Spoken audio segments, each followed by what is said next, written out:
G'day mate, Clinton Anderson here from Down Under Horsemanship, and I'd like to welcome you to our philosophy on the Down Under Horsemanship method.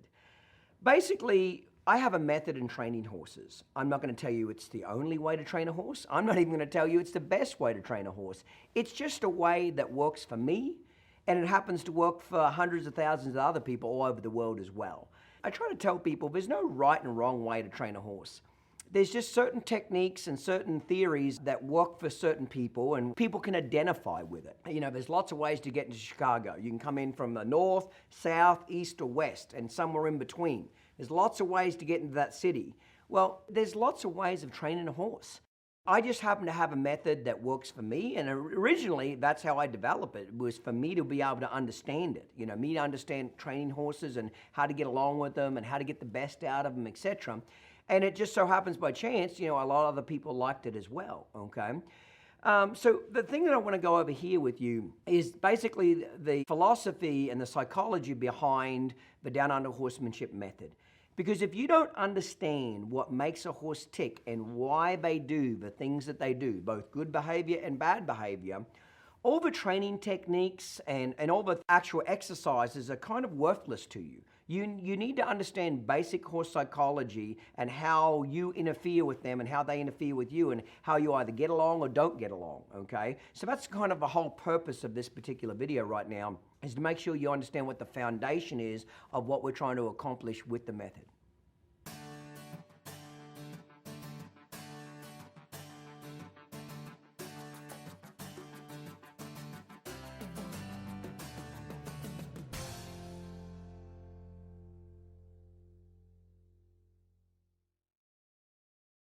There's basically 4 different levels to my method, okay?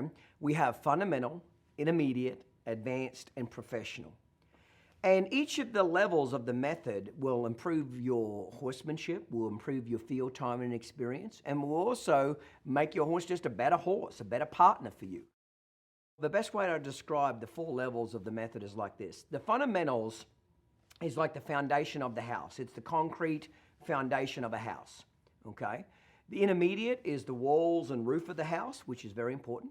Advanced is all the fun things inside of it. You know, the furnishings, the floor coverings, the kitchen, you know, wallpaper. You get my drift, okay? All the artsy-fartsy stuff. That's the part that everybody wants to work on, which is the advanced level.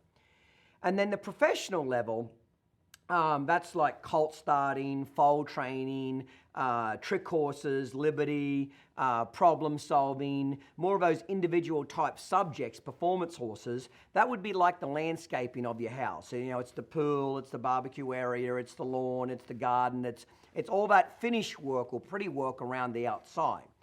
And that's pretty much how I try to build a horse, is from the ground up, just like you build a house. You start with the foundation, and then after that, it's the walls and roof, and you just keep building. And the last thing you work on is all of that landscaping and so forth. If you start that first, it always gets destroyed as you're building the house, okay? You know, I tell people all the time that, let's just say I gave you a $2 million house, okay, for free. And I said to you, what is the most valuable part of that $2 million house? Well, a lot of the time you'll get lots of different answers. You'll get the house, you'll get the land, you'll get what's in the house, you get all kinds of different answers. But to me personally, the most valuable part of that $2 million house is the concrete foundation that house sits on. Because if that concrete foundation is built poorly and it cracks and it moves and it's not built to spec, okay, when that concrete foundation moves underneath that house, it's not if that house is going to get cracks in it and leaks in it and start to fall down, it's just when. Because whatever moves underneath that house causes fractures within the walls of the house and the roof and all that kind of stuff. And you can run around and patch up and plaster over all the cracks in the house, but by the time you get one side of the house done, the next side has cracks in it. Then the next side, by the time you get all the way around back to the front of the house, you've got new cracks there. Because as long as that foundation is unstable and moving, you're never going to have a house that is built correctly that will have very little maintenance on it, that's for sure, okay? The problem with this theory is that, you know, when building a house, the least sexiest part of building a house, the least interesting part of building a house, the least fun, the least artsy-fartsy part of building the house is the concrete foundation that it sits on. You know, if you've ever seen somebody build a concrete foundation, it's a lot of back-breaking work. It's hard work. You're moving concrete around, you know, it's nothing fun about it. Sure, you can stain the concrete and you might be able to stamp it. There's a few little artsy-fartsy things you can do with it, creativity things, but not much. It is what it is. But that's why people skip over the fundamental level with their horse or the foundation of their horse, because it's not a lot of fun necessarily, because it's kind of boring. It's kind of like teaching a kid the alphabet. To me, the most important part of the English language is learning the alphabet. Because if a kid doesn't know the alphabet, he can't spell. If he can't spell, he can't put a sentence together. He can't write his name. He can't build on anything. So teaching a child the alphabet's very repetitious. You know, A, B, C, D, you go over it and over it and over it, and you make them repeat it, and then you go over it and over it and over it. And it's not, you know, it's not exciting, let's just say that. But it is the most important part of that child's understanding of the English language, which is the alphabet. That's how I feel about the fundamental level of my method. When you accomplish the fundamentals to a high level, you know, a B plus, A plus, when you get that really well done, whatever you build on top of it has a much better chance of staying together and staying healthy for many, many years to come. There's a pretty famous horse trainer who's been dead now for quite a few years, a guy called Don Dodge. And he had a saying that got pretty popular: a foundation isn't anything, it's everything. You know, he'd say a foundation isn't anything on a horse, it's everything. And it truly is that. Truly is that, okay? So they're kind of the 4 levels of the method. But if you skip a level and you skip fundamentals and you try to work on advanced, obviously it blows up in your face. It doesn't work very good. The horse gets confused. You get frustrated. You know, if you start working on specialized like colt starting and trick horse training or training foals before you have a good foundation of fundamental, intermediate, and advanced, and you're feeling time and experiences at a decent level, you're going to fail. It's just that simple. It's kind of like starting grade 1. You've got to work from grade 1 all the way through to grade 12. Every step of the way has to be accomplished before you move on.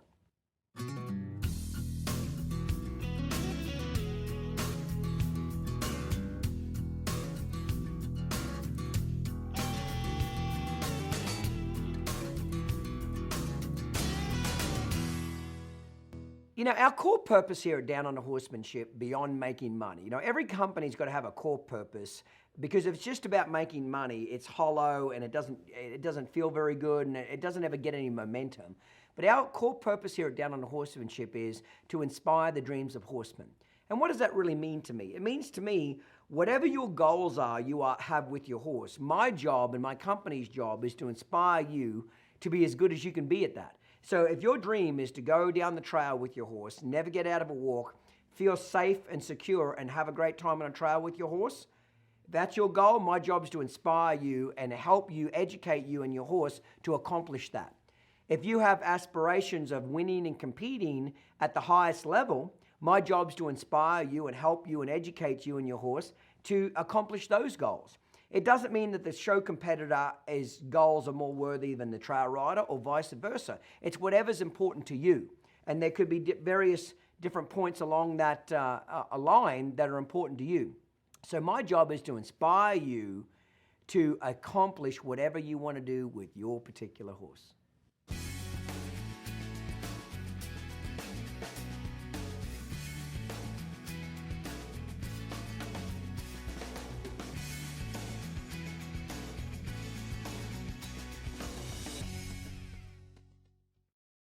I always tell people, knowledge is power. Remember, frustration begins where your knowledge ends. So when you run out of knowledge, the next thing that takes over is frustration. Okay? When I was a kid and trying to learn about training horses and interacting with them and getting along with them, I was always very, very frustrated. I'd lose my temper, I'd get upset, I'd start crying, I'd feel like a failure, I'd lose my confidence. All of those feelings that I just mentioned right there come from a lack of knowledge. Frustration takes over. So when I would work with my horse, I was cool, calm, and collected for about the first 2 minutes. And then the next 58 minutes, I was a basket case. Because I would always read the books and watch, look at the magazines, and I would always see what I wanted my horse to do or look like. But I could never figure out how to get my horse to actually do that. So it was very frustrating. I could see this picture that I wanted to accomplish, but I didn't know how to get there. I didn't know the roadmap or the steps to get there. Okay? So how do you get rid of those feelings of feeling like a failure, losing your confidence, being upset with your horse, feeling unsafe, okay? Losing your temper. How do you get rid of those feelings? Gain more knowledge. You're doing it right now as you're watching this philosophy, okay? As you come to my seminars, you watch my television show, you get the kits, you come to clinics, you go to tours, as you train more horses. All of that is enabling you to gain more knowledge. And as you get more knowledge, your frustration gets smaller and smaller and smaller. And I don't have any of those feelings anymore of frustration with training horses anymore, because I've been doing this long enough now that I kind of know what I'm doing. I understand it. I've done literally thousands of horses. It's 2016 when I'm filming this, and I'm 40 years of age. I left high school when I was 15. So I've been doing this 25 years professionally. I've literally worked with thousands of horses. So I've got a lot of experience. But when I was, 10, 11, 12, no, I didn't have that experience. I didn't have that knowledge, and it was very, very frustrating for me trying to figure out how to train a horse, okay? I went to my first horsemanship clinic when I was 13. It was in 1988, and it was a guy by the name of Gordon McKinley. And I have two major mentors in my life that pretty much gave me the method, okay, that you see today, Gordon McKinley and Ian Francis. And I went to one of these first horsemanship clinic I ever went to, and my grandparents and my mother drove me 22 hours to go to this clinic. And up until 13, I was very, very frustrated in learning how to train horses. I was upset, I felt like a failure. And the reason that is because all of the magazines that I could get my hands on, they always made it look so easy, or they always made it sound so easy. But when I go out there and try to work my horse, it was anything but easy. I remember one time I got this book, and there's this guy wiggling this rope, and he's teaching you how to back the horse up. When you wiggle the rope, the horse should back up. And it shows him wiggling the rope, and then 5 or 6 photographs of the horse backing up and looking real good. And I'm thinking, well, that's good. So I went out there and got my horse out of the pasture, and I wiggled the rope, and the damn thing ran up in the air. It scared me. It ran up in the air and kind of struck out at me. It kind of scared me. So I ran back in the house, opened up the book, and I'm looking for the chapter called Rearing Up Trying to Kill Owner.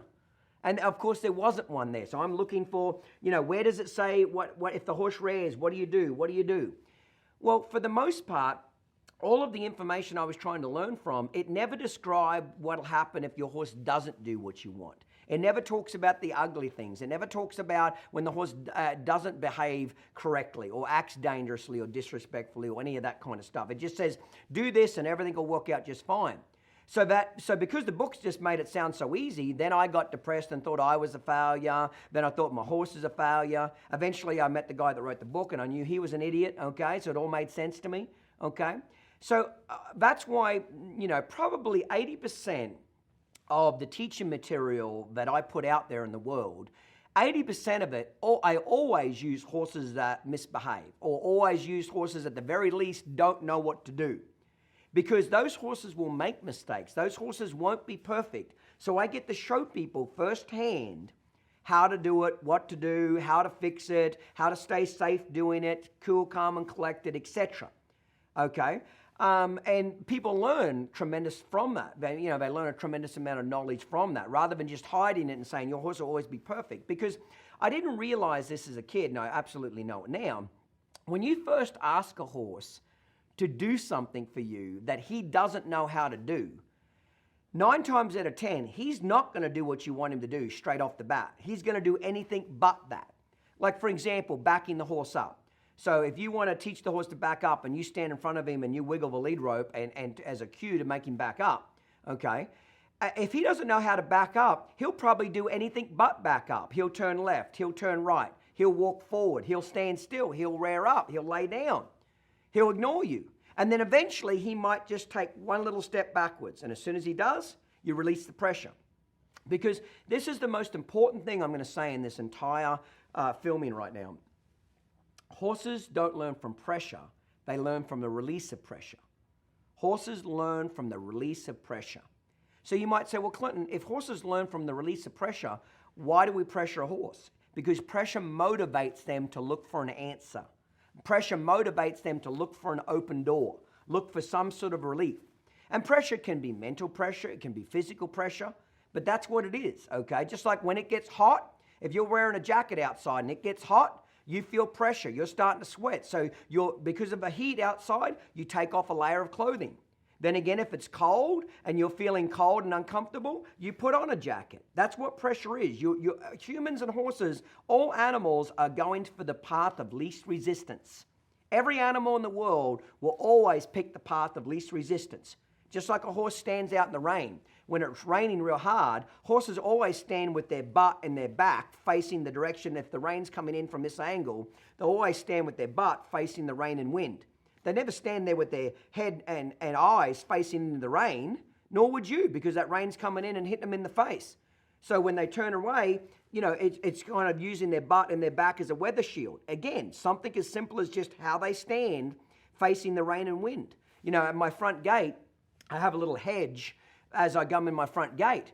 Well, the horses that are in that pasture, they always stand at the back of that hedge because they use that hedge as a windbreak, okay? Because when the wind's blowing, they always stand behind it because it's more comfortable when they're not in the wind. It's just that simple. So all animals will go for the path of least resistance as long as they understand it's there, as long as they understand that that's a viable option for them, okay? So once I realized that, hey, by the way, when you first teach your horse to do something that he doesn't know how to do, don't get upset if he doesn't do it straight away. Don't get mad about it. So in my case, when I wiggled the rope and the horse reared up in the air and reacted to that, I wish the book would have said, by the way, if you wiggle the rope and your horse rears up in the air, just stand back a few more feet so you're not under his front feet. Keep wiggling the rope with rhythm. Don't increase the pressure. Then again, don't take it away. Because if you take the pressure away when he rears up, you'll just teach him to rear. And that's exactly what I do. When I wiggled the rope and the horse reared up in the air, it scared me, and I jumped back away from the horse and stopped wiggling the rope. So theoretically, I just taught that horse to rear up in the air. It's just that simple. Whatever the horse is doing, the split second before you release the pressure is what you're rewarding him to do, okay? So I wish the book would have said, by the way, when he rears up, get further away from him, keep wiggling the rope with rhythm, ignore the fact he's rearing, just keep wiggling it with rhythm.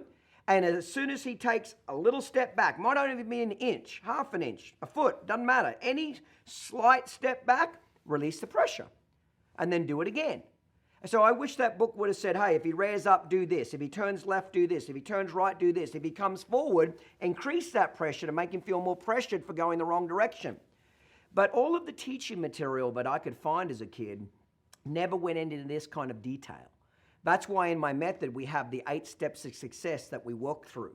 It's the 8 steps of teaching the horse and the human to be a good partnership, okay? And that's what we're doing here is we're trying to form a partnership, okay? I used to use the word relationship, and I really don't like that word anymore because it sounds too artsy-fartsy. It's too magical that we're just going to have this wonderful bonding relationship. No.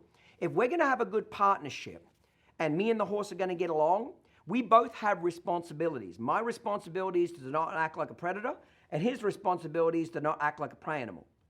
Because horses and human by nature or instinct, okay, and you'll see me use that word a lot here today, instinct, we're like oil and water. We are not meant to get along. They're a prey animal, we're a predator. So when you try to mix oil and water, it doesn't mix. Horses and human instinctively and by nature do not get along. Can we get along and have good partnerships and get along well? Absolutely. But I'm responsible for half this partnership and they're responsible for half the partnership. Because when you say the word partnership, if I said I'm going to go into a business partnership with a person, you automatically think that, hey, I've got certain responsibilities and they've got certain responsibilities. But if I'm picking up all the slack, it ain't a good partnership anymore. It's an unhealthy partnership. Or if you're doing all the work, it's unhealthy as well, okay? So, we can get along, but we have to look at how each species thinks and how we need to interact with each other. So, for the most part, as a kid, I was very, very confused, okay? Because I didn't understand what made horses tick. I didn't understand the psyche behind why they did their behavior, good behavior, bad behavior, etc.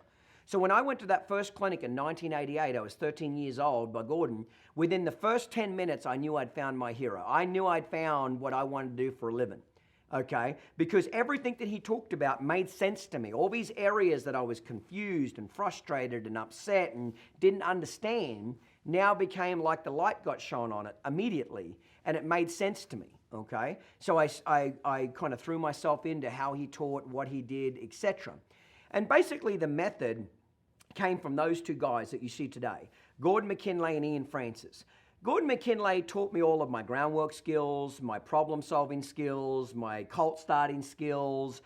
Basically, the foundation of what the method is today came from him. Ian Francis won the National Reigning Fraternity 5 times. He's won the National Cutting Fraternity twice. He's won pretty much every AQHA national title you can win in Australia at least 1 or 2 times. And Ian taught me how to get a horse really soft and supple and collected and broke and moving the 5 body parts, and how to take that foundation that Gordon gave me and how to take that foundation to the show world. Whether you're competing in reining, cutting, cow horse, you know, take that horse and do something kind of wow with it rather than just walk, trot, canter on a loose rein. You know, take that great foundation and do something with it. So all of the training techniques that I have basically came from those two guys. So I can't take credit for the actual techniques of the method. But what I can take credit for is I reorganized what they showed me and what they taught me, and I made it into a easy to understand step-by-step fashion that you could understand how to train a horse. Now, in the beginning, you know, I didn't do it for you. I did it for me. I wanted to understand, because I'm not the sharpest pencil in the box. I'll be telling you that right now. I never even graduated high school. So training horses was not natural for me. It wasn't easy for me, okay? I had to really work at my feel and timing to get good. So what I did is I took their knowledge and I combined both of their programs, their horsemanship programs together. And then I rearranged all the exercises over the last 25 years. I played with it. You know, the information that you see today, it's the 4th generation of the method. I've stripped the method down 4 times and rebuilt it 4 separate times to make it better. And I started that, you know, 20 years ago. Every time I thought I had it pretty good, somebody else says, I don't get it. So I'd start again, you know, and so forth. Now we've got it very, very good now, okay? Is it perfect? No, because it's not going to suit every personality or person out there, but it suits a lot of people, okay? And I always tell people this. If you don't like me, follow somebody else that you do like. It doesn't matter. I don't have a dog in the fight. Okay, if you don't like the way I train, you don't like me, no problem whatsoever. No skin off my nose. I'm not going to lose any sleep over it. But follow somebody you do believe in. Follow somebody that you do identify with their training techniques and how they do it. You know, I'll be on tour or a clinic and somebody will walk up to me and say, hey, Clinton, my horse is doing this the other day or doing this bad behavior, and this is how I corrected it. Was that the right thing to do? And I'll look at them and say, well, did it work? Did the horse behave better? And if they say yes, I'll say, okay, it was the right thing to do. You know what I mean? It's not about what's right and wrong. If it got you the results you're looking for, and the horse didn't get hurt and you didn't get hurt, and the horse remembered the lesson, it was the right thing to do. And over the years, I've tried to experiment with different, I have experimented a lot with different training techniques, different philosophy, different things from trainers all over the world, because I'm a learnaholic. I'm proud of that. I'm always looking to try to get better. Okay, I'm always looking, if you can show me something that works better for me, just because it works better for you doesn't mean it's going to work better for me and vice versa. I'll change. But over the years, I've always come back to that basic foundation, what Gordon and Ian taught me, because it just works better for me. It gets me better results, quicker results. It's better for the horses. But I always followed these 4 rules when thinking about changing a training technique, okay? I have these 4 basically core values that can never be messed with. This is kind of my foundation of me as a being working with horses. My first one is, when I go to work with a horse, I can't get hurt. So my safety is the most important thing in the world.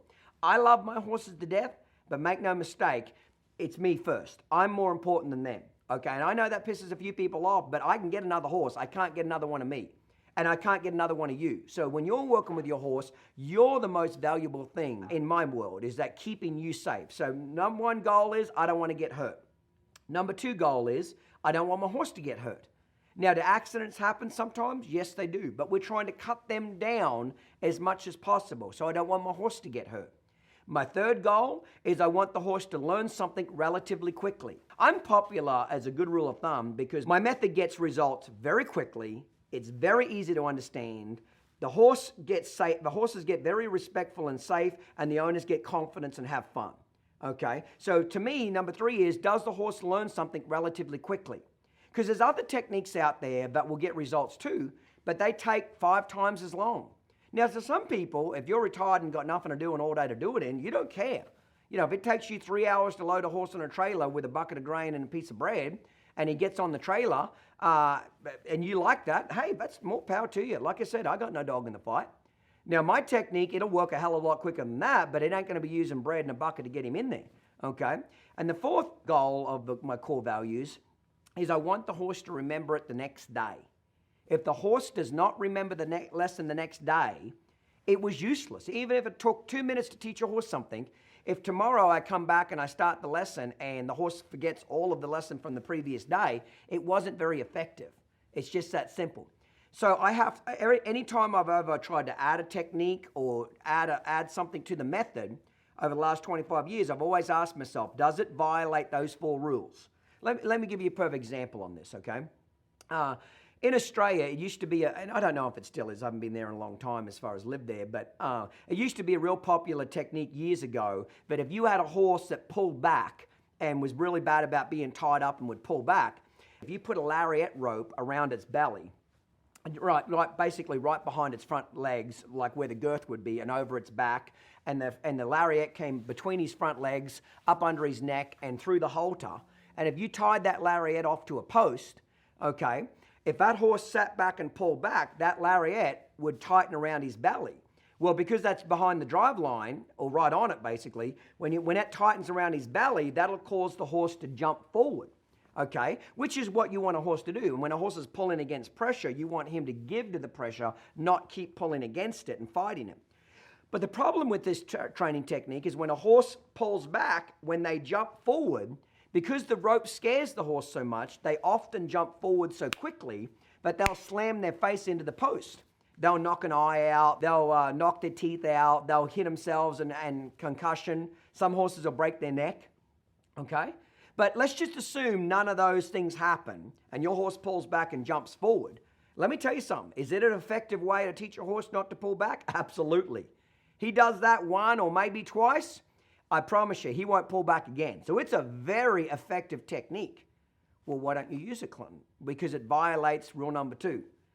Okay? What are the odds of that horse getting injured doing that technique? Very, very high. Even though it's effective, I won't get hurt, so it doesn't violate 1. It doesn't violate 3. It's very quick.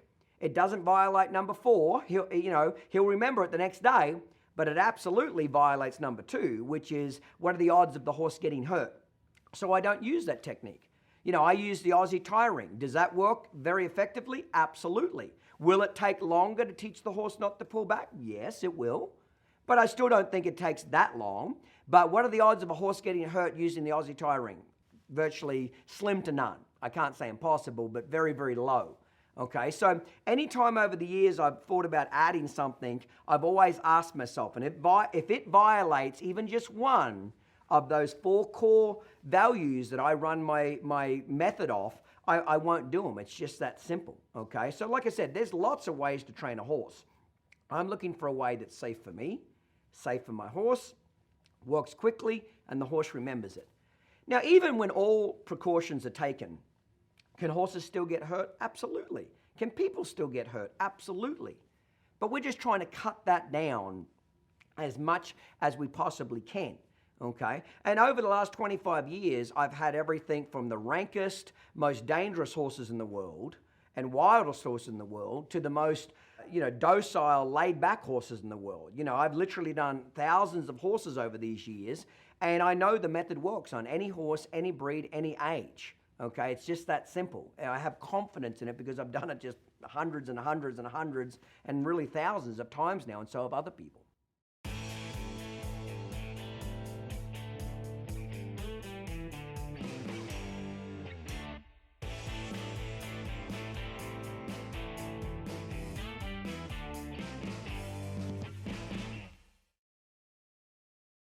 I keep referring back to when I was a kid because I want people to understand the frustration or the pain or the confusion that you're feeling in your horsemanship right now or have in the past. I've felt that as well. I'm not naturally gifted at training horses. and I'll be very honest about that. There are many men and women around the world that can train a horse much, much better than me. I'll be the first to admit that. What I am naturally gifted at is getting people to understand a concept or an idea, teaching, okay? But I'm not naturally gifted at actually training horses. See, when you ask a naturally gifted person, we all know naturally gifted people from playing a musical instrument to playing a sport to riding a skateboard, doesn't matter what it is. When you ask a naturally gifted person, how did you get so good? What did you do to be like that? They'll usually give you a very vague answer. Well, you know, it took a lesson or two and practice and one thing led to another and this is how good I am. It's not that naturally gifted people don't want to tell you how they got that good, but in reality, they don't know how they got that good because it came so easy for them. You know, we all remember being in school that somebody could just pick up a baseball bat and hit that baseball out of the park every single time, okay, where the rest of us are swinging and missing, okay?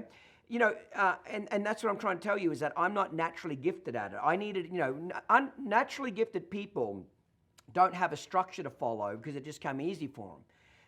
For yourselves that are, if you're like me, that are not naturally gifted, I want a step-by-step program. Okay, Clinton, do this for 30 minutes 3 times a week. Do this for 10 minutes twice a week. Do this for an hour once a week. I want a step 1, step 2, step 3. I want a plan that I can follow to hopefully get results, maybe not as good as you, but as close as I can get to it. Okay, and that's how I had to think, because if you've ever had any of these feelings of being frustrated, feeling like a failure, losing your confidence, losing your temper, being scared, okay, worried, if you've had any of those feelings while working with a horse, you know what that means? You're absolutely normal, because I had all of them as well. But how you get rid of all those feelings is through knowledge. Remember, knowledge is power. The more knowledge you gain, the more powerful you become, the more confident you get, the more things you can accomplish with your horses. And like I said earlier, I was a learnaholic my whole life, and I've always tried to learn about horses, but all the material I could get my hands on was terrible teaching material. It always used a finished trained horse that just did everything perfect, and I could never figure out how to get my horse in the paddock to look like that one or act like that one. So in Australia, the only formal riding lessons you could kind of get at the time were more English-based, like, you know, a dressage-based, hunter jumper, that kind of stuff. So as a kid, I got lots of English riding lessons. My parents paid for lessons 2 or 3 days a week, and I'd get a lesson with my horse, okay? And for the most part of it, I did this for a couple of years, I was just as frustrated at the end of the lesson as what I was at the start of the lesson with my horse. And finally, after 2 years of basically feeling like I wasn't really making any improvement, I wasn't making any strides, okay, I felt like a failure still, I was almost ready to quit horses. I was almost ready to get out of the horses completely. And one thing happened in that particular lesson with my instructor that really changed my whole life, especially with horses, but in general with the way I learn, is she said to me one day, she said, Clinton, I want you to pick up on the left rein, and when the horse's nose reaches the vertical of the hock, I want you to release the rein. And I was very confused. I was like 10 years old. I don't even know what the vertical is, let alone the hock. And I looked at her kind of confused, and I said to her, I said, let me see if I get this straight. You want me to pick up on the left rein, and when the horse's nose lowers down towards my left toe, or bends it around towards my left toe, you want me to release the rein. Is that what you want me to do? And she kind of looked at me half confused, and she thought about it, and she said, well, yeah, that's exactly what I want you to do. And I thought to myself, why didn't you just say it like that? Why did it have to be this long, drawn-out, complicated request? It doesn't get any simpler. Pull the left rein. When his nose comes to your foot, release it. Okay? And from that day on, I started making a lot more progress with my horsemanship. Do you know why? Because every time my instructor told me to do something with my horse, I listened to what she had to say, I rearranged it in my mind, and I repeated it back to her. But I promise you that whatever I repeated back to her was a much, much more simplified version of what she gave me. And she'd either say, yes, Clinton, that's right, or no, Clinton, it wasn't right. If what I said wasn't right, I'd go back, think about it, make it simple again, and repeat it back to her. Well, from that day on, I started making a lot more progress very, very quickly because I actually understood what I was trying to get the horse to do. Remember something, if you don't get it, your horse doesn't get it, and then nobody gets it. Okay, it's just that simple. You know, we've all heard of the saying, keep it simple, stupid. Well, that's a very, very powerful statement. Keep it simple, stupid. Okay? So if you don't get it, your horse is not going to get it, and then nobody gets it. Okay?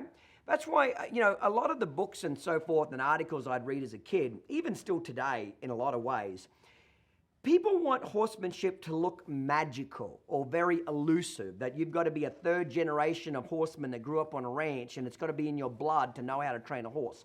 That's not true at all. That's complete bullshit. Training horses is extremely, very, very scientific. Do this, you get this. Do this, you get this. It's very easy to understand.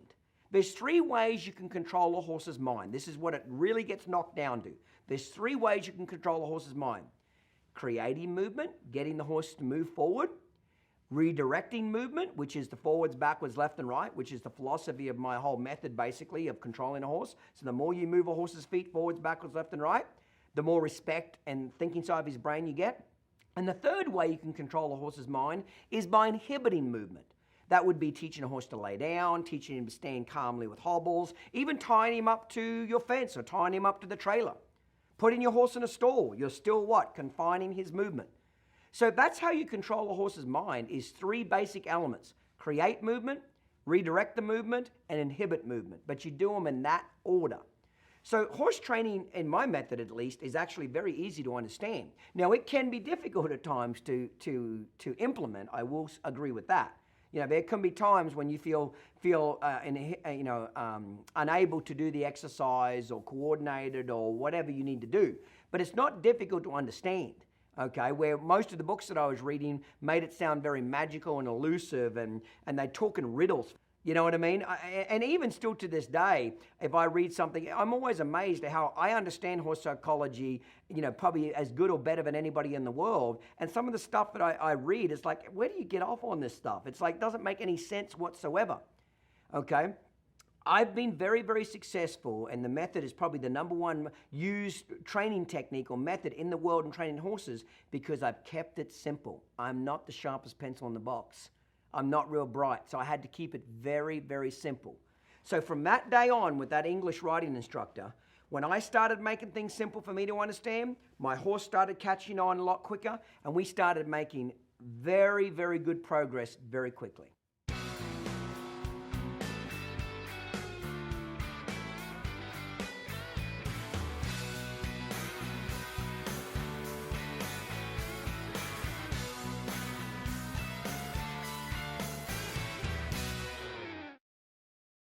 One of the reasons why Down on Horsemanship method has been very successful over the world is because of that fact that we keep it very simple.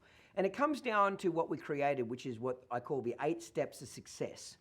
Because when these 8 steps, when they're implemented correctly for the rider and the horse, okay, or the handler and the horse, you make progress very, very quickly. And the 8 steps are this. First step is the goal. So whenever I'm teaching something, whether it's on video or in person, I try to follow this. When you're teaching something, you have the goal. So I'll bring out one of my trained horses and I'll wiggle the rope or whatever I'm doing, and the horse will back up very nicely, correctly, energy in the feet, and that shows the student what you're supposed to be trying to accomplish, what the end result is. A lot of people say, well, how good is a backup supposed to be? Is he supposed to run back fast or slow? Or what is it supposed to be? So I always go over the goal, what it should look like, okay? That gives you a mental picture then of I'm trying to accomplish this, okay? After that, we go over the why. It's very important that you understand why you're doing what you're doing. Like, don't do something with your horse just because I tell you to do it. Do it because you understand why it's important. So, for example, in backing up, the reason why I back my horses up so much is backing is the foundation of respect. You know, people say, my horse bites me, my horse mouths on me, my horse is pushy on me. The more you back a horse up on the ground, the more respectful he'll get, the more he'll use the thinking side of his brain, the more humble he'll get.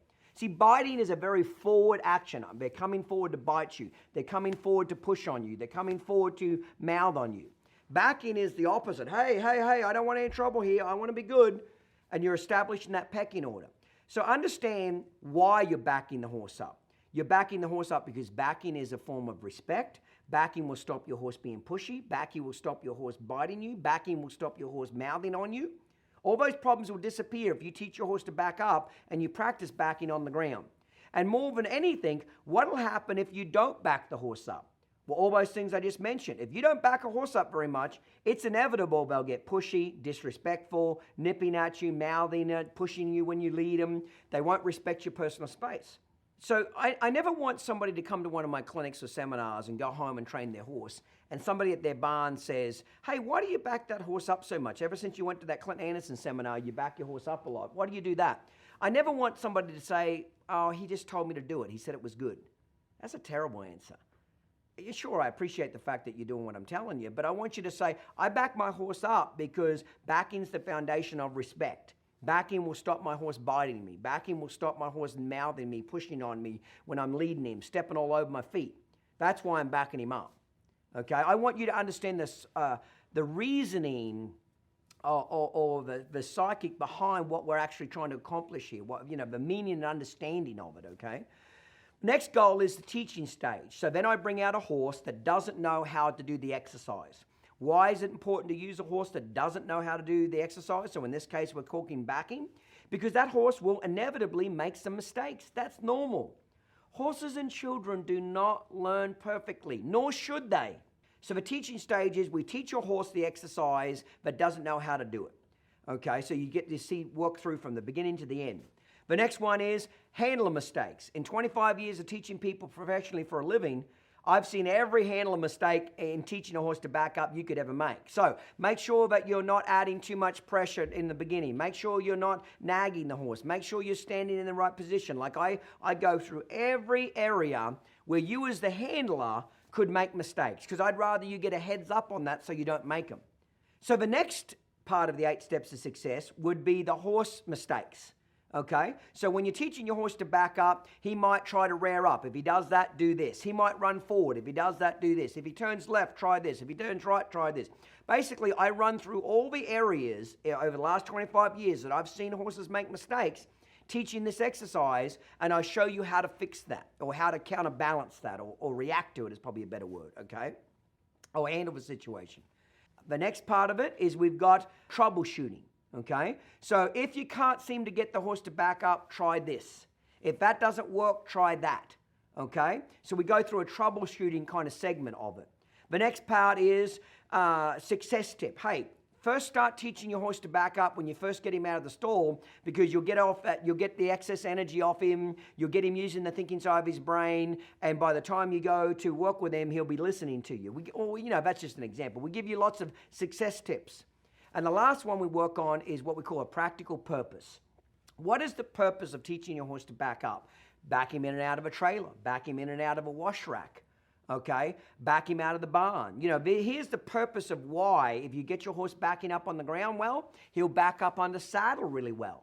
So they're kind of our 8 steps to success that you'll notice in all my DVDs and videos and things and teaching material that we follow. And by doing that, we're very thorough. Okay, we're detail orientated, but we're not so detailed that we get lost in the weeds. Okay, that's what most people do when they teach, is they overflood the person with information on things that really aren't that important. Okay, remember, keep it simple, stupid. The simpler you keep it for you to understand, the simpler it is for your horse to understand.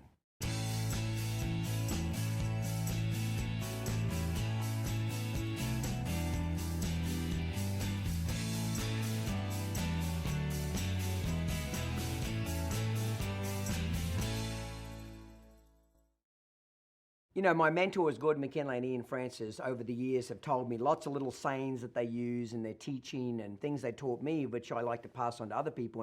And one of them in particular that stands out in my mind is Ian Francis. He says, to first change your life, you must first change your attitude. It's very true. To first change your life, you must first change your attitude. Well, I took that and I spun it around a little bit, and I use it in the horse world, and I say, to first change your horse, you must first change yourself. If you want your horse's behavior to change, if you want to change the partnership you have with your horse or the behavior your horse is doing, you have to change the way you interact with him. He'll change if you change, but if you don't change first, he won't change.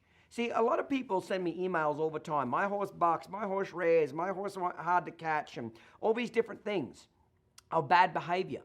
But a lot of people don't want to change the way that they interact with their horses. So I'll email them back and say, well, you've got to get the fundamentals. You've got to change the way you interact with the horse. You've got to gain the horse's respect, blah, blah, blah. They don't like that answer. Well, I was just hoping you could give me a quick tip and make sure that I could get him caught. You know what? If you want to change your horse, you've got to change the way you interact with him. It's very, very important there. You know, people ask me all the time, have you ever met a horse you couldn't train? And I said, no. I always say no, but I've met millions of people who didn't want to be trained, okay? You know, every horse is trainable to some degree. You know, some are not very good-minded, I'll say that. Some horses are not good-minded and pleasurable to be around, but every horse is trainable to some degree. You know, if you want to train your horse and you want better results from your horse and you want to get along with him better and have more fun with him, you've got to start getting on the same page of you and him communicating better. And you do that by you taking the initiative to change your behavior first. And you're obviously doing that if you're actually listening to this right now. So congratulations.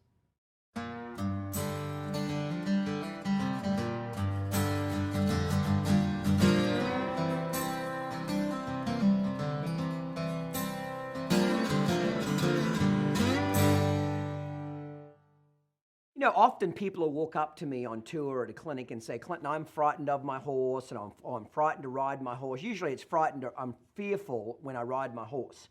And they're kind of embarrassed about it or ashamed of it or that kind of stuff. And I say, hey, there's nothing wrong with being frightened, okay? Listen to that fear. That fear is telling you, I don't have control of this situation. See, when somebody rides and they're fearful, you can yell and scream at them all day. Don't be scared, don't be scared. Get on the horse, don't be scared. They're still going to be scared. Fear is coming from your brain telling your body, I don't have control of this situation. If something bad happens and you get hurt or you get killed, I'm going to tell you, I told you so. That's what fear is. Listen to it. Fear is telling you, we can't control this situation and I can't control the outcome. So I don't tell people not to be frightened. I tell people this. If you want to get rid of fear, gain the horse's respect on the ground. Because when you gain respect, you get control. When you have control and respect, you get confident. When you get confident, you start having fun.